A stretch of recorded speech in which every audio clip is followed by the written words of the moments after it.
Welcome to the Care Sis podcast with me, Ki and Kiki. Join two friends for a conversation around self-care in real life. We'll talk about anything on the spectrum from bubble baths to setting boundaries to managing friendships and more. As your sisters, we also just want to provide a weekly check-in. You know, like big sis asking little sis, sis, you good? So come on in, sis. Let's talk about how we can take better care of ourselves.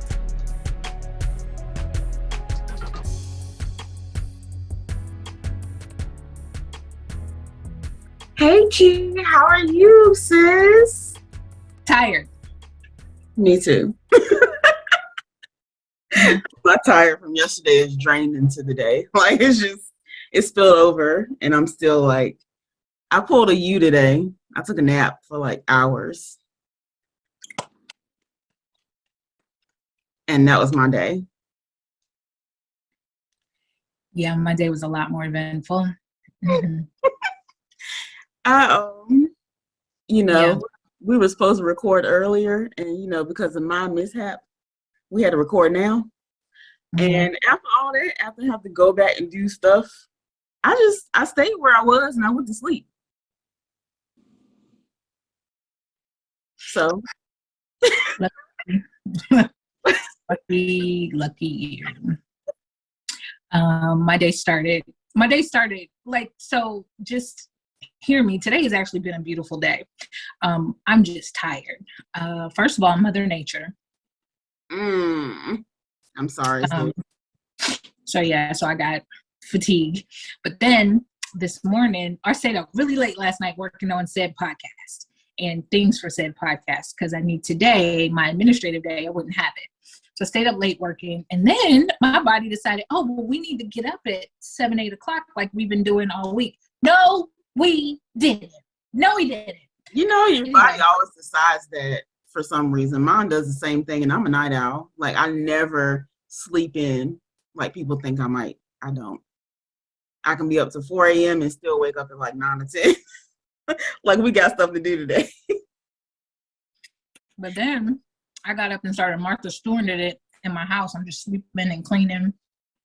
And sorry, y'all, I got my absolute favorite candy, favorite lollipop. It's the caramel apple pop made by Tootsie. And I only see them at Halloween. I mean, I'm sure you can find them any other time, but this is the time that I'm really like into candy. I love this lollipop. Let's make my mouth all juicy. Anyway, so shout out to Socio Mindful Wellness, or T, if anybody knows her from the Raleigh-Durham area. She came into town this weekend and she hosted one of her mindful, I forgot what she calls them, but basically we did yoga in the park and it was gorgeous. We did yoga in this park and then we were supposed to mindfully walk and stuff like that, but I left early to come do a podcast. It didn't happen. Then I took a nap. I did. And then I woke up and was more tired from the nap. Again, this is when Mother Nature was like, hey girl, I'm gonna be here soon. So anyway, then I went to the fair because today was the last day of the fair. You have fun. I'm too tired to be excited. But let me tell you, all of this up in here is jumping for joy because this thing over. But right here, all of this is cansado. I'm tired. So yeah. So I've had an eventful day, but I enjoyed my day. Today was a beautiful day. Even at the fair, it was nice. It was still overly crowded. And why don't people understand that when you give your kids food to walk with, they're going to walk slower? And kids just holding up middle of walkways and people just holding up middle of walkways because they want to talk to said kid in the middle of the walkway. Huh? They want to talk to said kid in the... Yes. They want to talk to said kid in the middle of the walkway, or the people with strollers. And you got two girlfriends and they two strollers and they want to stop and talk to the toddler that they have that's holding on to the stroller. I went yesterday, and yeah, we spent most of the time in line for stuff, and it was just like, I said, you know what? I should have done the online thing where I bought the tickets before. Then I just have to wait in line for rides and shit. Would that have helped? Yeah, it would have helped because the ticket line was crazy. Oh, okay, that's what you're saying. I didn't get there until like 5-ish, so we didn't leave until like 10. And that's because half the time we were in line for shit. If I would have got the tickets beforehand, then we would just been in line for the rides, and we would have more time to like do other things. But I mean, it was fun, but tired. Like I said, my tired spilled over into the day, and I just. So, how was your week before? I know you've been at the state fair a lot though for your job. That's it. It's only been state fair. Well, we need to address our event because last week we were talking to y'all before our event, and this week we had it, and it was a success. Would you say so? It was super dope. I'm too tired right now, but it was dope. It was great. Shout out to our speakers, Tanisha Kerr and Stephanie Oliver, and our massage therapist at Catch These Hands Massage Company, and to our sponsors, Ronetta House. Is that how you say her name? House. And that's Lucas Moore Realty, I think. Yes. Shout out to her, and also shout out to Jazz Jacobs from Legacy Therapeutic Interventions. I remember that off the top of my head. You know what? I'm doing good right now. I'm doing good right now. But shout out to everyone that came, all the people who purchased tickets. I hope that event was much needed because it was much needed for us. And we felt 10 times better after it ended because we were both running around like chickens with our head cut off. But we got it done, and it was a success. And that was our first event, and it's in the books. And stay tuned because our second event is coming up in February. It's going to be a day of rest, but a little more spicy. A little more spicy. Yeah, y'all check that out. Stay tuned. We'll be back for another event in 2023. So, Friend, it's already Thanksgiving. I know. It's already Christmas. You talking about Thanksgiving? You know, by the time Thanksgiving comes, Christmas is just around the corner. So we already at the end of the year. And it's crazy. Absolutely crazy. But after the event, my mom stayed with me a couple of days. So me and her are basically night owls. So that's why I think that's why I took the nap today, because from last week up until now, I never regained my sleep. So listen, Miss Jackie, y'all. Miss Jackie and Miss Darlene showed they showed out. They showed out this past weekend. They came to our event. They won't be asked back. That's all I'm saying.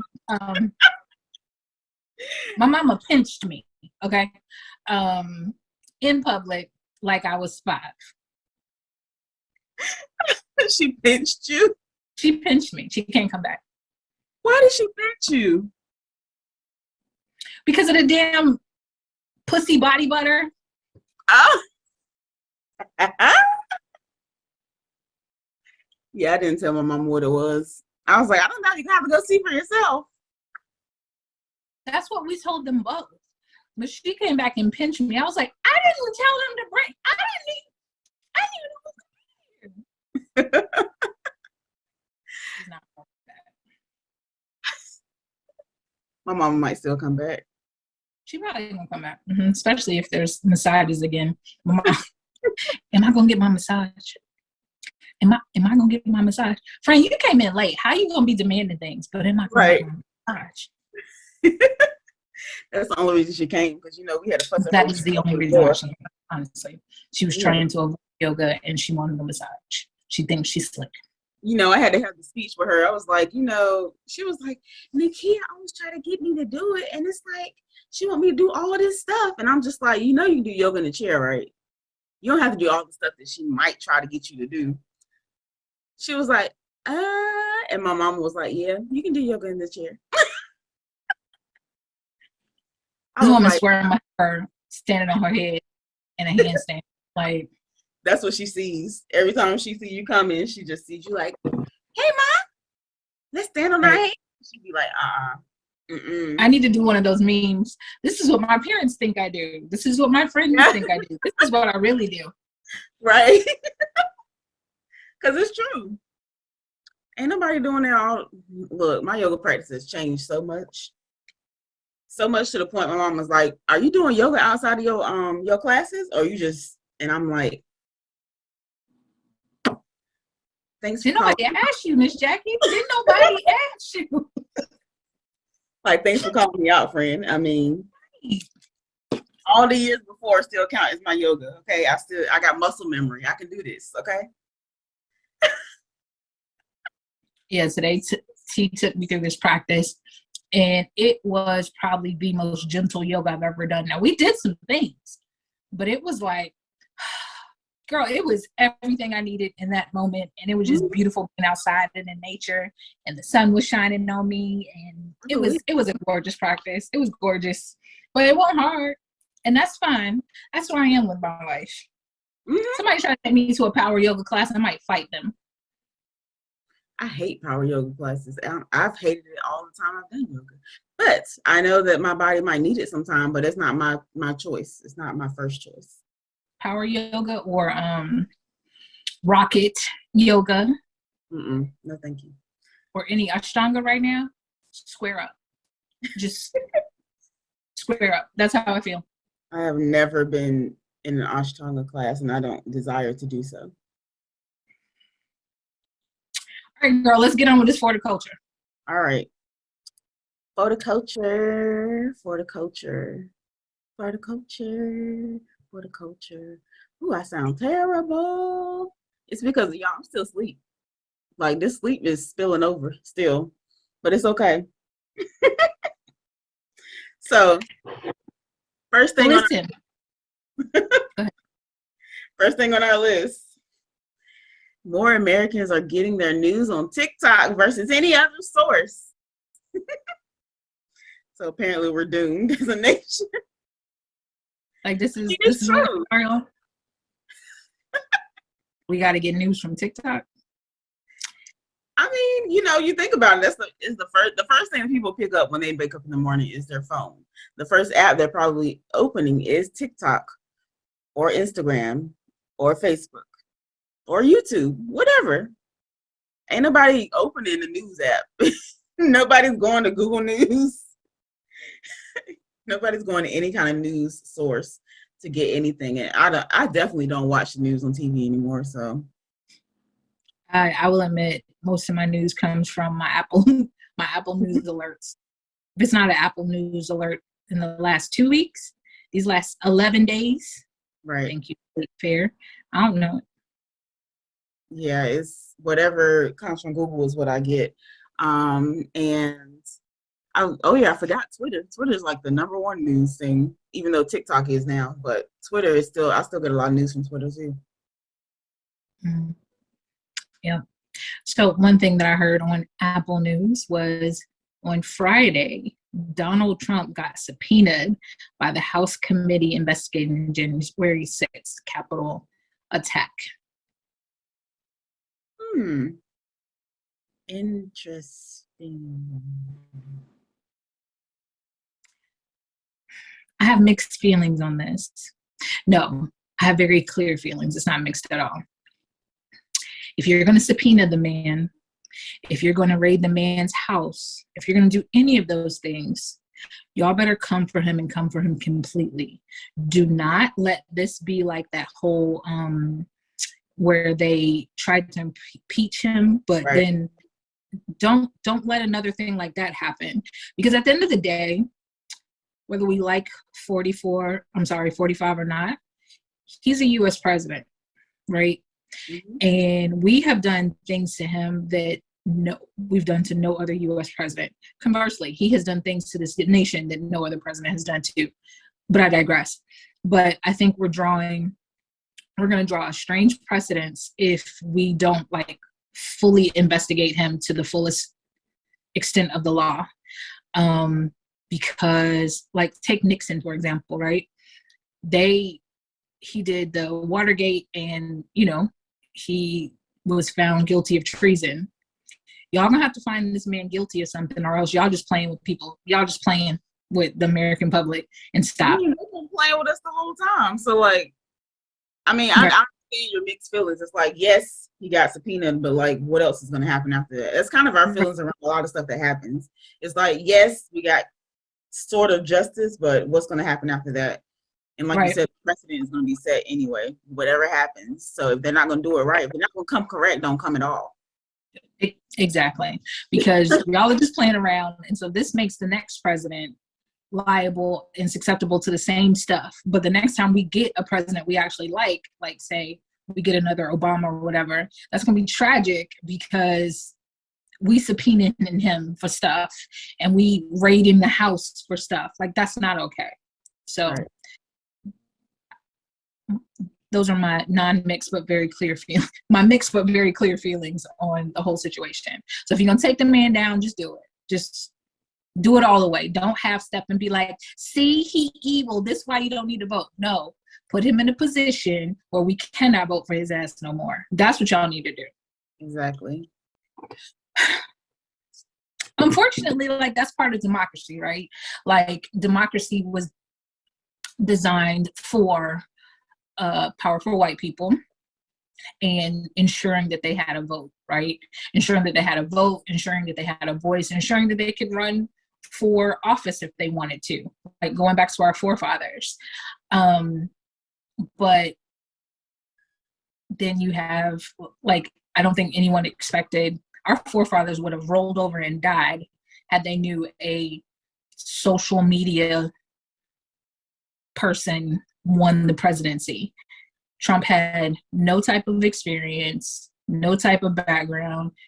He's run companies, sorta. And that's who he made president. This man that was a popularity guy, right? Mm-hmm. He was in one party, switched to another. He might switch another again if he could. Like, I don't think anybody pictured him. I know for sure I didn't think he was going to win. I was like, there ain't no way. When he made it past the primaries, I was like, have y'all lost your mind? Yeah, at that point, we didn't think he was going to win. But after that, I was just like, the way this country is set up, he just might. Right. Okay, so are you guys familiar with the social media creator or content creator, digital creator, whatever term people are using these days? Lene Vinay, she won, or she didn't win, I'm sorry. She was nominated for an NAACP award this past year, and she does parking lot pimping, where she's sitting there and she's pouring and she's drinking the tea. Mm-hmm. Anyway, Amanda Seales was on her episode this past week, and I just guffaw because I love them both, right? So I was in my happy space. I'm still not buying a subscription yet. I'm not there with my budget to be buying everybody's subscription. Girl, no. But anyway, they were together on Parking Lot Pimpin', and it's just so funny that we were talking about TikTok being a place for news and Donald Trump, because one of the topics they talked about freedom of speech, and they talked about media literacy and how people need to be more responsible with media literacy. And I think that concept totally encompasses Trump's presidency or the aftermath of his presidency, because now you have people like Alex Jones. Alex Jones was one of the, I don't know if he's a legislator or not, but he's somebody with money and power. Anyway, he was responsible for the birther theory, people saying that Obama wasn't born in the United States. And he was responsible for Pizzagate. So if anybody knows part of the Hillary Clinton scandal, there was pizzagate, and basically some innocent lives almost got taken. Yeah, because they were saying that Hillary was aware of or part of some type of human trafficking, sex trafficking ring, whatever. And it was kind of flowing out of a pizza shop in DC. And so some gallant people, and I don't mean law enforcement, I don't mean the FBI, I don't mean the CIA, some regular ass citizens ran up in a pizza shop in DC talking about where they at with guns and stuff. Now I'm kind of remembering what this is. So Alex Jones is responsible for all of those things. But Alex Jones, because he feel like he can say what he want to say because he got money, he also said that Sandy Hook, them children, you know, all them children that died with Sandy Hook, he said they were paid crisis actors. Yep. So this past week, them paid crisis actors, mamas and daddies, they sued that man and won $960 million. As they should.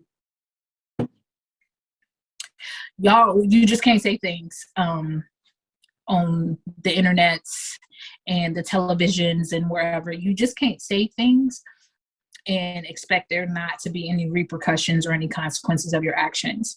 So, and people are always like, but my freedom of speech. Right. Freedom of speech. The whole amendment. That is so the government can't sue you for saying stuff, right? But I can sue your ass if you come and say something crazy about me and my family. And they can sue your ass if you come and say something crazy about him and her family. And that's how that can work. So watch your mouth. Or as the TikTok, when you fuck around, you're gonna find out. With the graph. Yeah. The slope of fuck around, you will find out. Yeah. And that's just like Kanye. Kanye.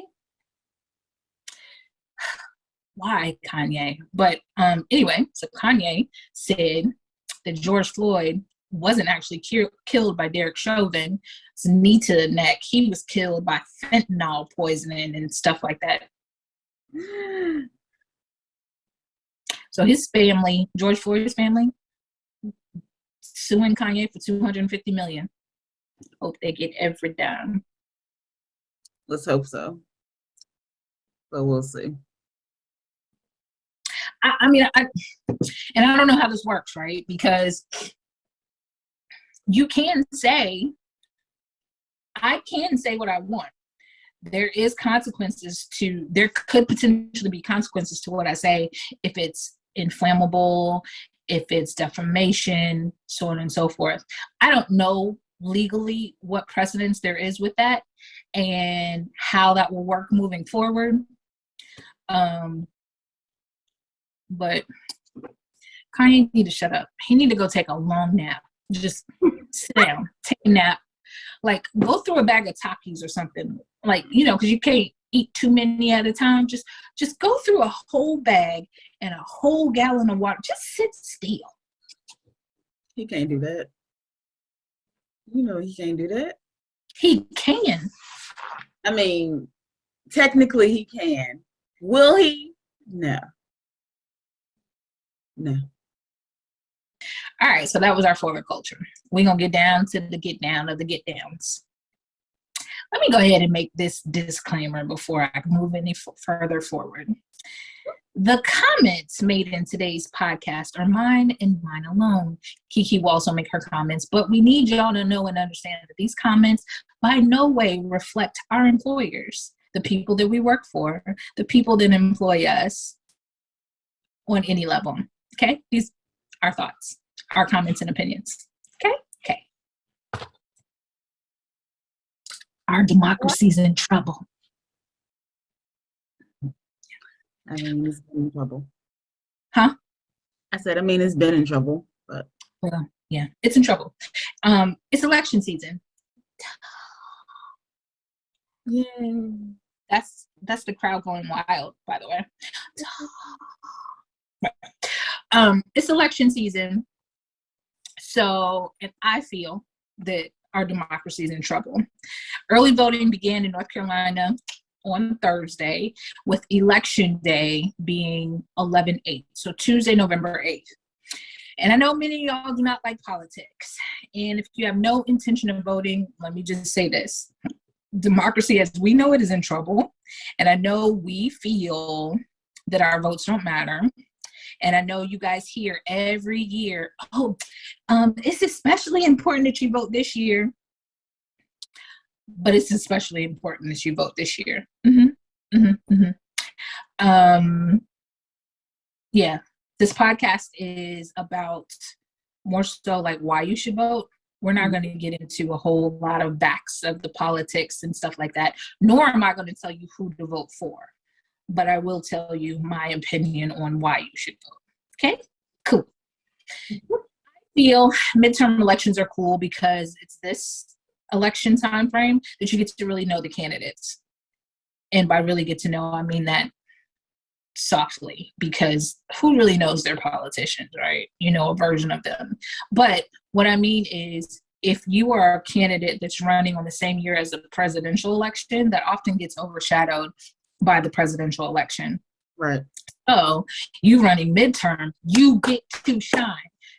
Just have your shit together, because they're going to find all the little things and they're going to exploit them and portray them and make you seem way more horrible than you probably are. Yeah, so candidates who are elected in 4-year elections get overshadowed by the presidential election, but we be on your ass in this midterm. We be on midterm Congress's ass too, because I believe people tend to recognize that midterm midterm elected congressional person more than they remember the other person. Yep, I remember. So being a North Carolina resident, and right now we're about to vote for a senator, but the senator that was voted in at this time, last time, is Senator Ted Burr. I know Burr. I don't know this other dude that's in office. I just don't. I said I won't vote for, but anyway, yeah, I know Senator Burr, right? Yep, very familiar with Senator Burr, and that's mostly because he ran on this off. Like, this would have been his election had he gone to office, but he decided to retire because he was doing trifling things while he was in office, like insider. Interesting. Yep. But this midterm election, these are also the congressional people that are actually going to help the president move his platform forward, right? Because the ones that was in there before, if they didn't like them, they usually just do the filibuster and then just be like, I ain't voting. We don't like it. This new president this new congressional person usually is endorsed by the president or whatever. And so they tend to be cool with the president. And so you actually get to see the president's true agenda move forward for the next 2 years before they may potentially have to go. But I digress. All right, so let me tell you about some issues on the ballot. And this goes pretty nationwide. In short, democracy. Yep, I said it again. Okay, so let's rewind. The most crucial and powerful thing a president can do is appoint judges. Okay, so presidents, they don't make a lot of decisions. They don't make any laws. They don't make any laws that stick, I'll say that, because they can write executive orders, but executive orders only last while they're in office, and then once they get out, the executive order will expire. But I digress. But one of the most powerful things that a president can do is appoint judges. Why? Because a lot of judges, the more important judges, and that's shitty to say, but just go with it for now. The more important judges, they have lifetime appointments, like your Supreme Court justices and your appellate court judges, right? So you have North Carolina Supreme Court if it's a state issue, but if it happens to be a federal issue and it has to go to the appellate court, them people get elected and don't go nowhere. Right. And typically they get elected hella young too. But I digress. Yeah, so these appointments are lifetime. 45, he elected 54 appellate court judges in his tenure. That is only one less than Obama did in 8 years. He did one less in 4. Mm-hmm. And he also got 3 Supreme Court appointments. 3 Supreme Court appointments, right? And those 3 Supreme Court those 3 Supreme Court appointments, all of them were 55 or less. Sit with that for a second. Because y'all know Ruth Bader Ginsburg was like 8,000 when she died. Mm-hmm. May she rest in peace. But sis was up there, right? These people are 55, so they finna be on the bench for a good 30 years. Right. So that is where 45 reigns supreme, or that is where his legacy is as far as a president. But his appointment of 54 Republican and a lot of them conservative, his appointment of 54 Republican appellate court judges and 3 Supreme Court judges, as well as the death of our dear Ruth Bader Ginsburg. Why can't I talk? Because you're tired. Probably. Okay, so his appointment of the 54 judges, the 3 Supreme Court judges, and the death of our dear RBG, that flipped the power dynamics. So whereas Democrats have had power for a long time, and I'll admit it, Democrats have been in position of power for a long time. It's also why people be mad at the Democrats, because they've had positions of power for so long and they didn't really do a lot with them. I digress. We could talk about that another time. But anyway, that means in short that the GOP, or conservative Republicans at that, are in power. Mm-hmm. And will be for quite some time. Mm-hmm. And we saw back in June what that means. Okay, let me be clear about my views. I believe in balance of powers. I'm pretty purple, right? I don't lean real heavily over there on the red. I don't lean real heavily there on the blue. I'm pretty damn purple because I believe in balance of powers. So to hear that it's not even Republicans, y'all. It's the conservative Republicans. To hear that they are in a position of power over our country scares me, because those people tend to show that they only care about power. Right. I really want to name some names right now, but I'm just going to read what's on the paper. Mm-hmm. Okay. This is why I feel our democracy is in trouble. For example, RBG dies, right? They take forever. They prolonged that process to get Ketanji Brown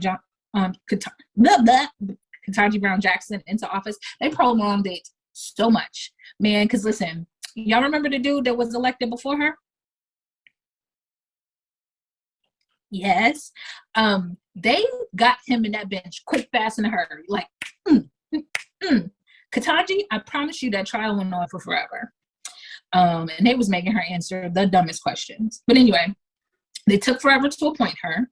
But then, once she got appointed, sis couldn't even get sworn in yet before they made a very drastic choice of deciding to do away with RBG's life work.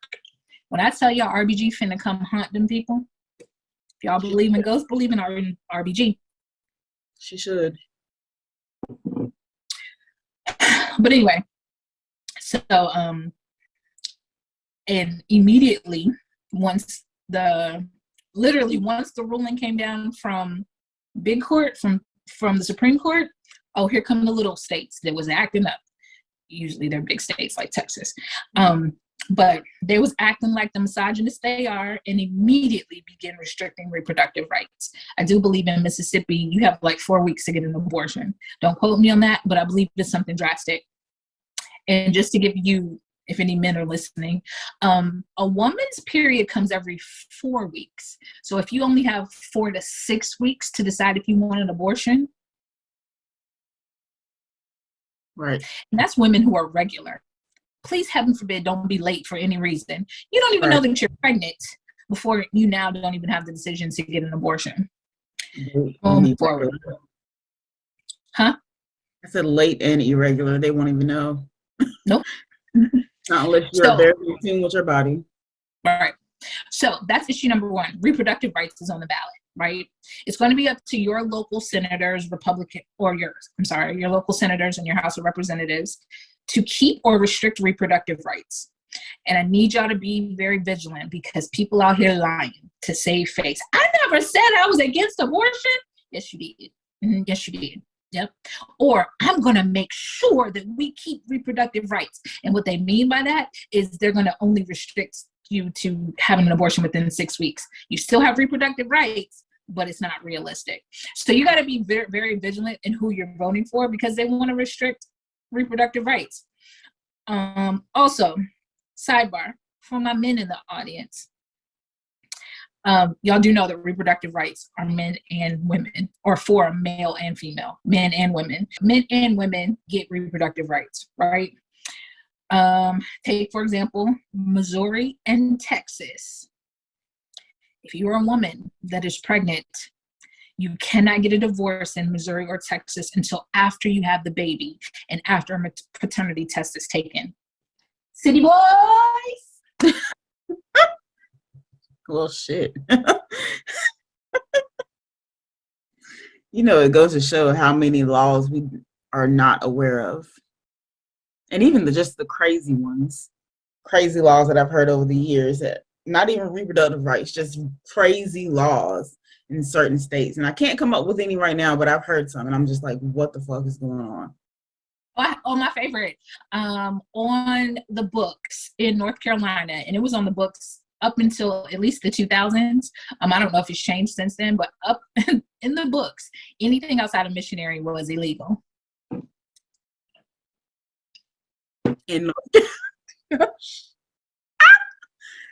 So we are a Bible Belt state. Yeah. Because why? And nobody just wants to challenge that, because who really wants to go to court and be like, listen, if I want to do reverse cowgirl, I should be able to do reverse cowgirl. Who is in your bedroom to see your reverse cow? So nobody wants to challenge that law. So that's why it's still on the books. And then it's helpful for things like when men are raped, that is helpful because sodomy then becomes part of the charges against their attacker. Mm-hmm. So I digress, North Carolina. I digress. That's ridiculous. Issue 2. Oh, did you want to say anything about that? No. I'm still caught off guard by the missionary law. Because why? But yeah. Who wants to be the lawyer to take that forward and be like, I'm here to say the challenge? Girl, that's going to be a pro bono case where they just know that this is not going to end well. I don't know what's going to happen. Like, I'm not counting this towards my winning cases. I don't know what's going to happen. Well, we're going to challenge it and see. My mama pinched me for a body butter. She would, I can't even imagine what she would do if I was the lawyer that changed mission. I'm going to move forward. Issue 2 is voting rights. All right. So back in 2008, Mr. Obama's 2008 presidential win saw a record number of votes, 131 million. By the way, I got my information from the Pew Research Center, and I love them. I totally nerd out when looking at that website. You should know. That's also why it took me so long last night. I digress. So the powers that be, you know, the top 10% of income earners, they weren't having that. They didn't like that 131 people came out and 76% were white that voted for Obama. Anyway, so since then, both sides have been working to keep up that same tempo when it comes to voting, and we're still breaking votes. They're doing a good job. In 2012, you saw a dip in voters only 129 million came out to vote. But in 2016,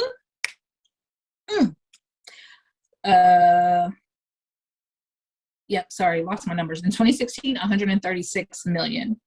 And then that 2020, that one that made 45, 159 million people came out to vote. But you have to know that while them people are working to get your votes, there are people working to prevent your votes from happening. 45 and his friends whispered in people's ears that there was voter fraud happening.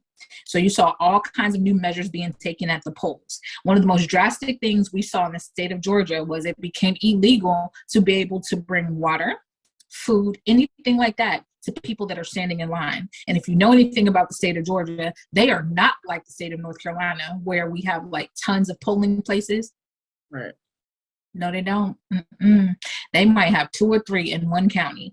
And North Carolina has 100 counties. Georgia has, I think, 120. They got a whole lot of counties.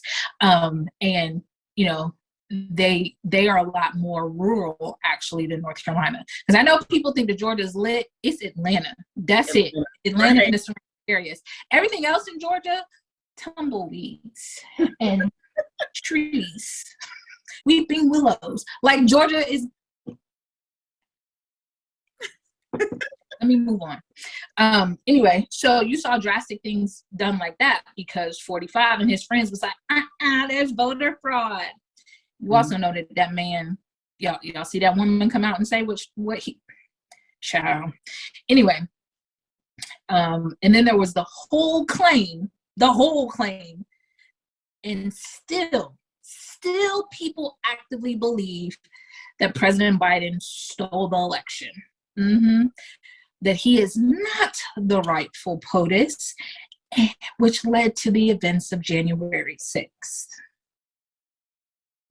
So you have to be cautious if you're going to vote for someone who believes if the election was rigged and will take measures to fix what's not been broken, right? So all these people that were, y'all got to go back and remember. We so quickly forget things. We'd be like, ooh, Kanye, and you completely forget who was involved in the January 6th attack, right? You got to go back and look at those senators who sided with President, that one, 45. You got to go back and look at these people, right? Because these people will get in office or stay in office and make claims or make measures to prevent voter fraud when there was no voter fraud. There wasn't a single piece of voter fraud found in that 2020 election. No, I'm sorry, the 22 election. Where are we? Yes, the 2020.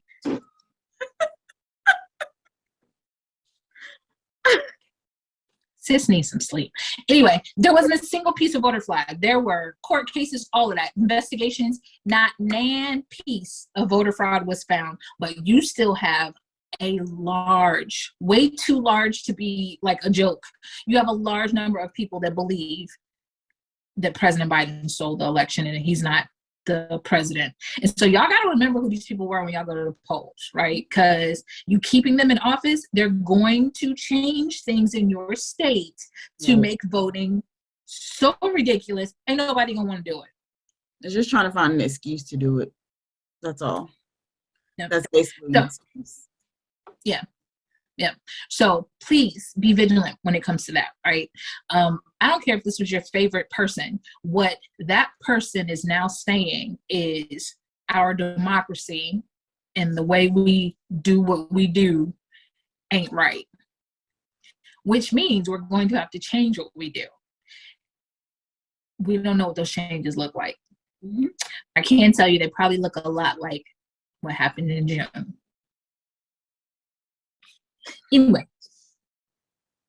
issue 3, student debt. No, come here. You got to listen to this now. JoJo and Kamala, they stayed indirectly true to campaign promises.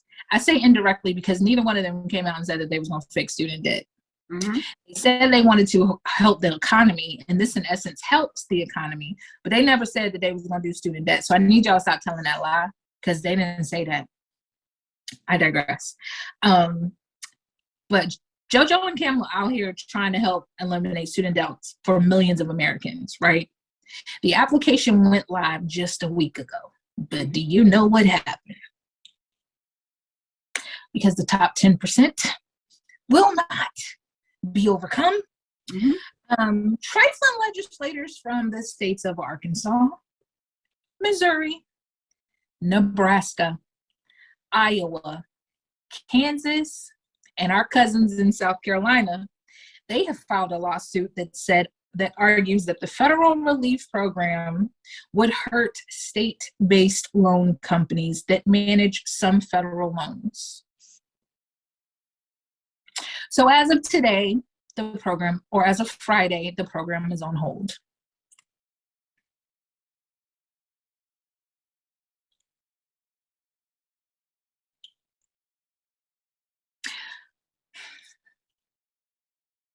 Go and put your applications in, friends, if you haven't. Mm-hmm. And the deadline has been extended, by the way. The deadline is extended through December of 2023. Go ahead and put your applications in. I just can't promise that nothing's going to come of this, because people in power want to remain in power, and money is power. Yeah, I knew that they were challenging it. I just didn't know that it was on hold. Yay! More bullshit. Remove the whole legislators. Remove them all. Just go on and kick. Yeah. Nobody needs Nebraska. Like, we don't even need it. They don't need. Who eats bread anymore? Nobody has carbs. Take it away. Oh, I'm not gonna lie to you. I had some Ritz crackers the other day, and I don't know if that comes from Nebraska, but I had some Ritz crackers and pepperoni. Okay, I'm gonna move forward. Fill out your applications anyway. And so another issue that's going to be on everybody's ballot, and most of these things are indirectly on your ballot, right? Some states it might be a direct referendum, but a lot of this is indirectly on your ballot, because these are all the hot ticket items that everyone's talking about. So the next one is gun safety. I am way too tired to dissect that one. I'm going to move forward. And then the last one's climate change. That one, I don't know that much about it. I do know that the climate's all messed up. Like, it's cold in North Carolina right now, and typically we have at least 2 more months of decent weather. Y'all, I've almost turned on my heat. So climate has changed despite what them people wanted to believe. And these are all very much federal issues. So take a moment to find out what specific ballots or measures are on your specific state or municipality's ballot, okay? We are going to, in our show notes, there's going to be two voter tools that you'll be able to go and look them up, put in your address, and you're going to be able to see either a sample ballot, literally what it will look like when you walk into the polls. You can see a sample ballot, or the other voter tool will show you the issues on the ballot. So it's not a ballot. These are very important, so you know before you go what's going to be on the ballot and how you can vote. But I encourage you to find out what specific measures are going to be on your ballot, because everything I just told you are federal and indirect, right? You're going to have to vote on those legislators. You're going to have to vote for the legislators who have to vote on these things. So make sure that you are aligning yourself with someone with your beliefs, right? If you don't actually believe in my favorite, I don't believe, not me. I know a lot of people who don't believe in abortions, but these same people don't believe that you should take or infringe on a woman's reproductive rights. I don't want you to be that person and then be passive about this issue. If you don't believe in someone taking a woman's rights, please don't vote for the people who are willing to take the women's rights. Don't be passive on this issue, especially if you have a penis, right? I need you guys, if you got if you have testes, I need you to remember that your sister may need an abortion, your mama probably had one, and your daughter may need one. Remember those people when you go to the polls, right? Don't vote for the people that are trying to take these rights away from these people. And I know you can't even do nothing about it. You feel you can't do anything about an abortion. I said my words carefully. You feel you can't do anything about an abortion. I get that. But please help your mama, your sister, your cousins, your daughters. Thank you. All right, so this next issue is specific to North Carolina currently, but this is going to lead to a bigger issue. Let me explain. So the case is called Moore versus Harper. It's an issue of redistricting. Let me explain that, right? So in 2020 with the census, we learned that the population in North Carolina had gained so many people because a lot of people had moved there, a lot of people had reproduced. It's just a lot of people in North Carolina, which gave us another seat, right? Or gave us another voting district. And what that means is we get another representative in Congress, we get more electoral votes, but we also now have a new voting district. When you have a new voting district, your state legislators or whomever, however your state does it, they have to go in and redraw the voting maps, right? Because you have to be able to vote appropriately for these House of Representatives. Okay, so if y'all know the history of North Carolina's voting, we tend to be a very purple state, right? We aren't very blue, but we aren't real red. We're kind of purple. And that's because, for the most part, North Carolina is conservative and Republican, right? But then we have these pockets of progressives in our cities. The problem is North Carolina only got 4 big cities. North Carolina only has 4 major metropolitan areas. That's Charlotte, that's Raleigh, Greensboro, and Fayetteville. I said it. So those 4 areas tend to vote blue or tend to vote Democrat. They have so many people in those 4 areas that it kind of carries the state. However, there's a lot more people in North Carolina that vote Republican, and we'll just say Republican and Democrat. Let's just go with that. So it's a lot more people that vote red in North Carolina. It's a lot of them. But with our 4 pockets voting blue, it ends up being very purple. And so despite us having voted Democratic in the last several elections, we tend to be a very purple state, right? So that means we tend to have a balance of powers here in the state. We have, right. Okay, so we now have 14 voting districts, right?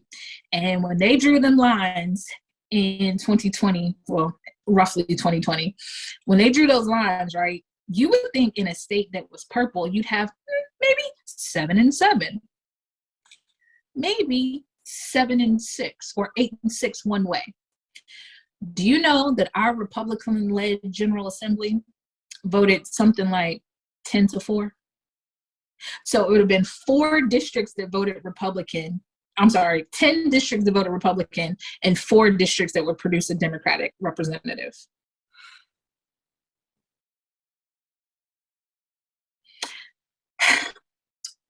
Our General Assembly has a history of doing this. They've done it in 2010, and 2010 was really, really bad. They did it in 2010, and I think we just have a bad history. As a matter of fact, if you look up Black politicians, if you look up the history of Black politicians in North Carolina, what ends up happening is Black people will get in power in North Carolina, and then even Republicans, but then people will redraw the district lines, and then all of a sudden that person can't even win their district anymore. Anyway, so someone took them to court, and they're just like, y'all know this ain't right. Y'all gonna have to do it again. So the Republicans said, we're gonna fix y'all. We gonna take this to the Supreme Court, because there's no higher, the North Carolina Supreme Court said, this ain't right. Y'all gonna have to do this again. And so basically the Supreme Court themselves, they drew us a map, and that's what we're voting on this year. We're using this map to vote on this year. But then next year, the maps have to be redrawn again, and it's gonna go to our General Assembly, and they're gonna try this whole thing again. But the Republicans said, haha, we finna fix this. We finna fix all of this. Because after our Supreme Court, our governor has no veto power over our redistricting. So it goes to the Supreme Court and that's it. Or I guess you can take it from our Supreme Court and take it to the US Supreme Court. So do you know what them people did? Them people said, we finna fix all of this shit. They took it to the Supreme Court, and what they're arguing is that, you know what? We do our best. We don't even need the Supreme Court to be able to intervene over this. We need to have the states, the same people who draw these maps, we need to have the final say-so over this. So we don't need any type of oversight, no type of accountability. We just need to be able to draw it and those be it. They're literally taking this argument to the United States Supreme Court. And that is Moore versus Harper. Y'all have to know that there are people who want this to happen. Not only in North Carolina, but definitely our cousins in South Carolina. They legit salivate waiting for this court case to happen, because if it happens in North Carolina, it's going to happen all across the country. And what that means is people in power stay in power. And so if you don't like what's happening in your state or your municipality now, it's not going to get any better if you vote these same people to stay in office. There you go. So if they redraw the lines, that means we're possibly voting for other people. How does that affect? So the way it works, and let's go ahead and Don Davis. Don Davis is your senator, right? No, let me take it away from Don Davis. G.K. Butterfield. G.K. Butterfield was one of the first Black. He's not the first, but he was one of. Yeah, I think he was the first Black man to go to Congress from North Carolina. Don't quote me on that. But anyway, he was one of our Black legislators in Congress, right? G.K. Butterfield has been in Congress for a long time. Yep. G.K. Butterfield is a good congressman. They redrew G.K.'s district. G.K. knew he wouldn't win. So that's why he's retiring. Oh, interesting. Mm-hmm. But it makes sense. That's why I asked that question, because I knew that was probably a possibility. Like they're redrawing it, like you said, for their benefits. Mm-hmm. Yep. So, whereas I wouldn't normally tell y'all who to vote for, and I'm not going to say it now, but I think y'all should heavily consider, for those that live in North Carolina and voting in North Carolina, you need to heavily consider keeping some Democrats on the Supreme Court. Right now, the 2 seats that are up for grabs have been from Democrats who have come down off the Supreme Court bench. Y'all need to consider putting Democrats back in there so there's balance of powers in North Carolina. That doesn't mean, I literally think it'll be even. I think it'll be 3-3. But y'all really need to consider putting Democrats in those Supreme Court seats just so you can keep balance of powers in North Carolina. Because if not. All right, so let's move on. Who's on the ballot? All right, so first, North Carolina has the opportunity to elect the first Black woman senator from North Carolina to Congress. Sherry Beasley, she is running for president, Jesus. She drinks her coffee. Mm-hmm. It's tea, but yeah, it should be stronger probably. Anyway, so she's running for Senate here, and she's hoping to take my homie. She's hoping to take Senator Burr's seat. And she would be the first Black woman senator from North Carolina. And if she makes it into office, she'll actually be the only Black woman in Senate next year. Interesting. Yeah, unless there's another Black woman running in the country somewhere, which I'm not aware of, but that I said that purposely. That means I'm not aware of. But yeah, because Kamala was the only Black woman, and then now that she is vice president, she's technically no longer a senator. So Sherry, if she wins, she would be the only. So that's historic. Vote how you want to vote, but that's historic. I am just having a problem with the fact that it's the year of our Lord 2020. And she will, if she wins, she will only be the 12th Black American senator.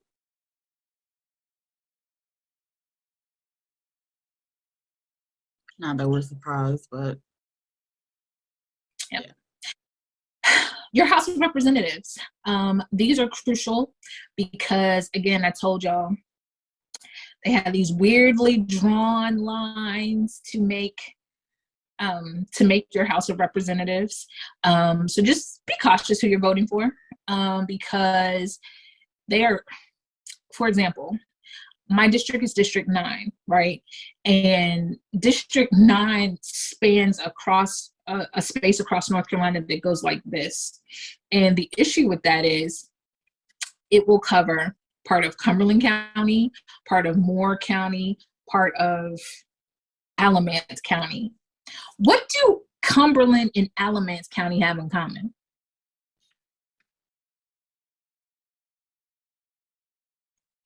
What do people in Fayetteville have with people from Alamance County in common? Nothing. So you would have a senator, or you would have a House of Representatives that has to represent all of these people. And that gets complicated because, again, I ain't got nothing in common with anybody in Alamance County. Alamance County is pretty rural. I hate driving through there. It's scary. It's very it's very rural. And not to say that there aren't rural parts of Cumberland County, but the area that District 9 covers, not rural at all. So in Moore County, call a spade, Moore County's pretty rural too, but it's just cool because it's got Pinehurst and all the golfing. So you got military, golfing, farming. Be careful who you vote for your House of Representatives. I'll move on. North Carolina Supreme Court judges. I already told you about that. I would highly advise for people who are interested in balance of powers like me, to be sure to keep those powers balanced. Next are your state level senators.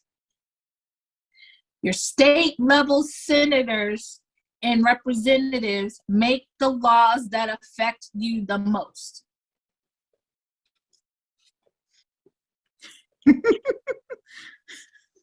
That was a little slap in the face for y'all. Do it again. They make the laws that affect you the most. Your taxes, your property taxes. That's not only the state, that's your county commissioners. And some county commissioners are on the ballot. I know in Fayetteville they are. I digress. But yeah, so like your taxes, your state taxes, a lot of, I'm trying to think. I can't think of anything right now. Oh, yes, I can. So, for example, I'll go back to Cumberland County because that's where I'm from. Our state representative, senators, Senator Ben Clark, Senator Deviere, Marvin Lucas. I can't remember the other ones. Those are the three that I know, because those are the three that come to events in Cumberland County. Anyway, they were instrumental in bringing a bunch of money to Fayetteville State. So Fayetteville State now is going to be a much more thriving HBCU, but not just HBCU. For those of you guys that don't know much about Fayetteville, we literally only have 2 universities in our town, which is pretty big because not every town has a university, but we only got 2, and one's private. Can't nobody afford to go there. Not a lot of people from Fayetteville actually go to Methodist University. I digress.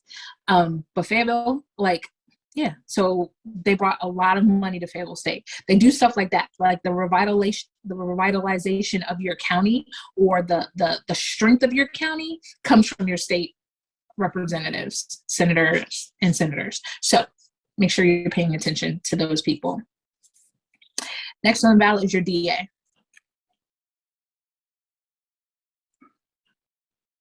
Y'all want to defund the police, but are you watching your DA? Because the police arrest who they want to arrest.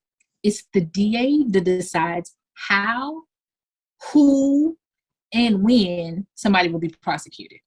So if you feel like more of the people that look like you go to jail versus people that don't look like you, or if you feel people from your community go to jail more than the people over there, that's on your DA.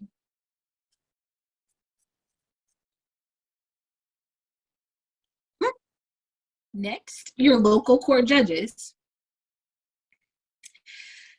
I am hella uncomfortable with the way that we elect judges in North Carolina. I am, because they have to run for office or they have to run for their judgeship, but they can't really run, right? They make political, okay, so they got to put their name on the ballot. They have to do the things to put their names on the ballot, but then that's it. They can't really run. They can't really run because anything that they say can be looked at as a bias when they then have to judge it later, right? So judges end up going, I'm gonna just say it, nobody knows who the hell these judges are, right? Unless you've had some run-in with the law, you have no idea who these judges are, or unless they do great work in the community. But great work in the community doesn't often, or doesn't mean that's going to equate to what you do in the courtroom. It can. And I know some judges, it does. They do great community service work. They are great judges. But this doesn't always correlate. So I'm uncomfortable because you end up kind of blindly voting for it. Now, judges' voting records are public record. But that takes a lot of work. You literally have to know the case that they argued or judged, presided over, and then look at the case. So when I tell you that all these ads against Sherry Beasley, these people put in some work.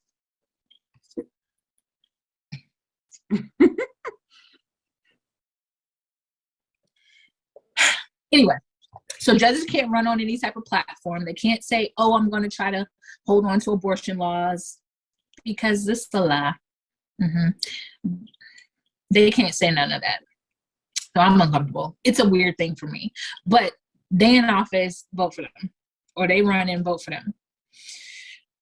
And then each ballot may have some other local elections. Like I know in Fayetteville, they have county commissioners, the school board. And let me say this about the school board. If you are voting for a school board member that is not an educator, why would you vote for somebody that hasn't been in that profession? That's like voting for me to be a realtor. Why? Why? Voting for me to run a tech company. Don't. Don't. I struggle with getting my lighting together. I don't know nothing about tech. That's how I feel about people who just run for school board. Little secret. People run for school board because nobody wants to be on the school board. So people run for school board to get political experience. Then they usually go on to run for mayor or city council or something. It's a way to get their feet in the political door. I'm all for it. However, I also feel that if you were going to be on the school board, you need to have been an educator. This is why our teachers are 48th in the nation of the pay scale. I digress. The sheriff is running in North Carolina or in Fayetteville. And y'all need to pay attention to these because remember what I said about the DA? Sheriff is the same. And sheriff is really cool because you get to actually elect your sheriff. So when you think the sheriffs in your town or in your county aren't doing anything, that's kind of your fault because you voted for the sheriff. Now your police chief is different. You don't get to vote for the police chief, but we'll move on. But you also got to pay attention to the referendums on the ballot. Referendums tend to be stuff where the city or municipality people are asking you for something that they couldn't agree on, or they're asking you for more money. But in Fayetteville, we got a sneaky little referendum, and I need you guys to pay attention. So there's a referendum on there where there's a group that decided that they don't like the way our city council is city counciling. They don't like the way they look. They don't like their decisions. And they feel that that is making our city unsafe. So if we get new city council people, the city's going to be way safer. So they want to change the city council structure. And they're using buzzwords like vote for more representation. Because they'll change the city council structure from right now, we have direct representation. So you got one person from one district that represents you. Now they're going to change it so there are going to be more people at large. And so at large means, hey, the whole city's my boss as opposed to just these neighborhoods are my bosses. Or I represent the whole city as opposed to just these neighborhoods. And I'm going to ask you this. When's the last time y'all saw Senator Burr in North Carolina? When's the last time he came to a community event? He hung out.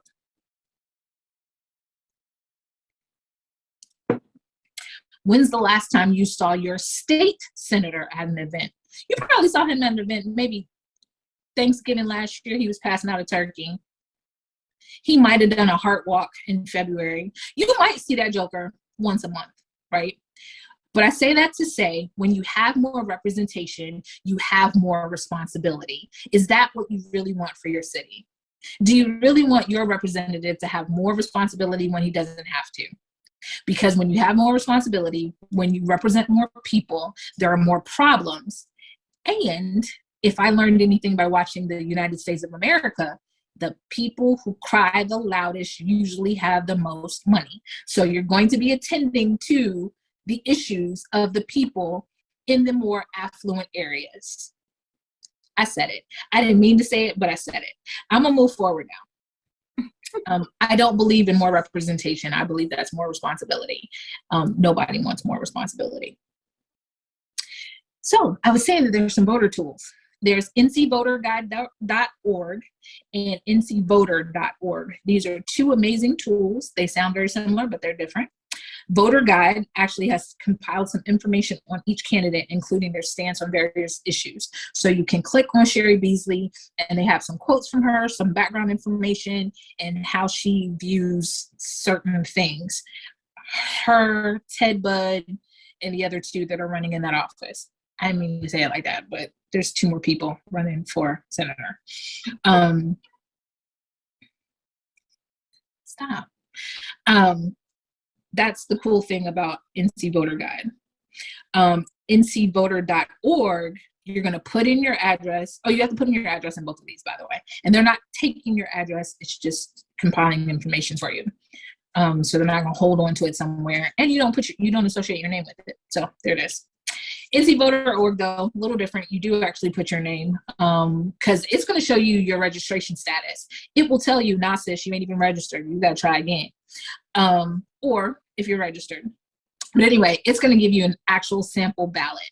And the sample ballot is going to be based on the address that is in their system. So if you need to change your address, you want to make sure that you're voting in early voting because it's too late to try to do a voter registration because it's just too late. Just trust me, it's too late. So if you need to change your address with the Board of Elections, this isn't on your license, this is the Board of Elections. If you need to change your address with the Board of Elections, please do it during early voting. Please go vote during early voting and do all of that. Because if you show up on Tuesday, November 8th and be like, oh, but I just moved down the street, they're going to be like, ma'am, sorry. Don't do it. As far as the sample ballot, I don't think you can print out a sample ballot and take that with you. But there's things called sticky notes and there's phones and do with that information what you will. I have said a lot. I have said a lot. But if you don't have a better idea of who to vote for, you just didn't listen. Okay. Last thing about early voting. From now, today, when you listen to this podcast, until Sunday, November 6th, that's early voting. Election day is November 8th. Remember, in North Carolina, you can vote at any polling location in your county during early voting. Remember, you can also change your address and all that other stuff. Just remember, on 11/8, them people play no games. You got to come in there and you got to say where you live, and you better be on that paper where they said that you live, or else you ain't gonna be able to vote. Also, if you go to the wrong polling place, like, again, you can vote anywhere you want to in your county right now. So like if you work near, we'll say the polling station is the ABC store. Never will happen in North Carolina, but it is what it is. But if the polling station is the ABC store and that's right by your job, but you live across town at the Orange Julius, right? You can vote at the ABC store during early voting. But if you wait until November 8th, you're gonna have to drive on home and go to Orange Julius and vote. But also remember, it is your legal right to go vote. So even if you end up late for work, you have the legal right to do that. And I'm gonna just leave it at that. I ain't trying to get nobody fired. But you have the legal right to go vote. Do with that information what you will. I'm finished. I quit. I'm finished. You quit? Well, when you quit, I quit, so. And said the things. All of them. She said all the things, y'all. It's very vital information. I think she's giving y'all a lot to think about, a lot to consider, especially when you're voting. I think that we need to take it serious. And it's hard to get people, especially when they're so used to voting in the presidential elections, to come out to the local ones. And myself, I only started voting in the local elections after I voted for Obama. So I'm very guilty of that too. So since then, I have been doing the local elections every year. I try to catch them. All the resources she gave you are great resources. I know here, the newspaper, the online version, because I don't subscribe to the newspaper anymore. But they have certain articles where they'll talk about the candidates, and that gives you a little bit of insight too. If you can do that in your county, state, whatever, that can give you some insight to the Board of Education nominees or whatever, and Senate, Congress, all that stuff. Just try to figure out what's going to work for you. The little registration, what is it? What are they called? The pamphlets that they send out. Look at those too. But do what you got to do to get your information to make the best possible vote for yourself. What she said. That's all I got. I'm just trying to give you some tips because that's what I do for myself, especially if you're not very familiar with a lot of the people. Nakia is more familiar with a lot of things. That's why she gave y'all the information. I let her talk because I was like, I don't know what to tell you. But like she said, if there's an issue that you really believe in, make sure you're voting for it, and make sure the person that you're voting for is for it or has the possibility to be for it. Do something. Just remember, like, your vote isn't just about you. Your vote is about your family, right? And so you really need to think of that, like gun safety. This is one that, I may not want to carry a gun, right? But I'm okay if other people do.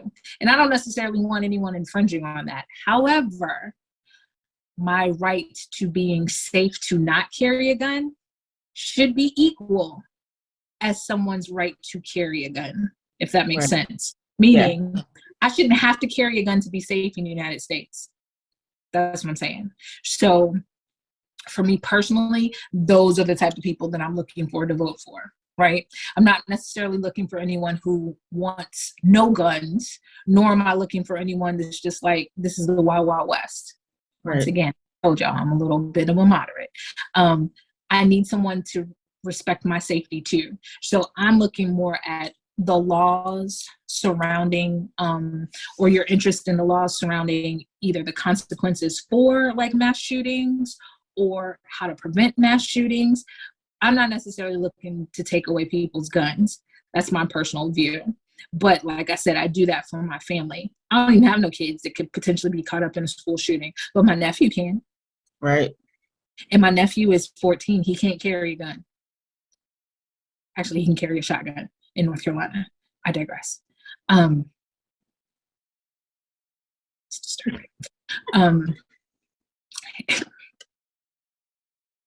Anyway, I'm voting for my nephew.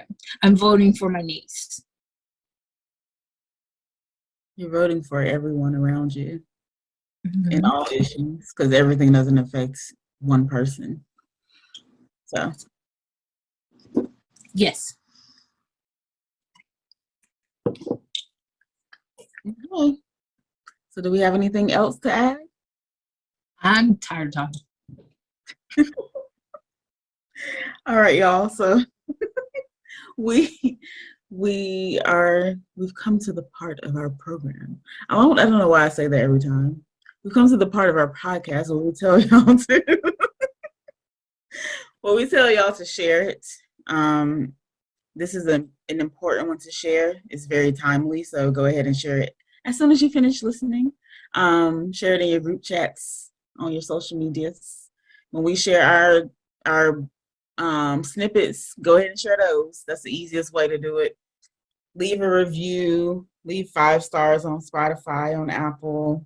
Tell them how much you love to hear us talk, because that's what we do. And yeah, share it and just take in the information. If you have to listen to it more than once, that's what it's here for. Okay? So we're not going to hold y'all much longer. We know that this is a little bit longer of an episode, but it's okay. I just want to let you know, Ki, we appreciate you for coming through with all of the political knowledge of everything, giving us an overview and giving us things to think about. And we appreciate you so much, sis. And we want you to take care of yourself, because I know you're tired, and I'm tired too. And we about to get off here and chill. Okay. So, Ki, please take care, sis, this week. Thank you. Love you. You hear that? You hear that? My sweatpants are calling my name. Girl, I'm going to have to go. Mm-hmm. It's not sweatpants. I know. They got a different little whistle when they call my name. So, mm-hmm. Mm-hmm. Oh, I just heard my blanket chime in. I'm going to have to go. Love you, friend. Y'all people, share, do what she said, share it, rate it, tell a friend to tell a friend, follow us on the Instagrams, the social medias, all of our websites. I gotta go. Yeah, because we about to go sleep with 2 people. Our pillow and our bed. So don't be talking about us behind our back. We already know. Talk about my threesome. It's illegal in the state of North Carolina. That's okay. We ain't a missionary. We're gonna still sleep with them though. All right, y'all. Bye. Bye. Bye. Bye.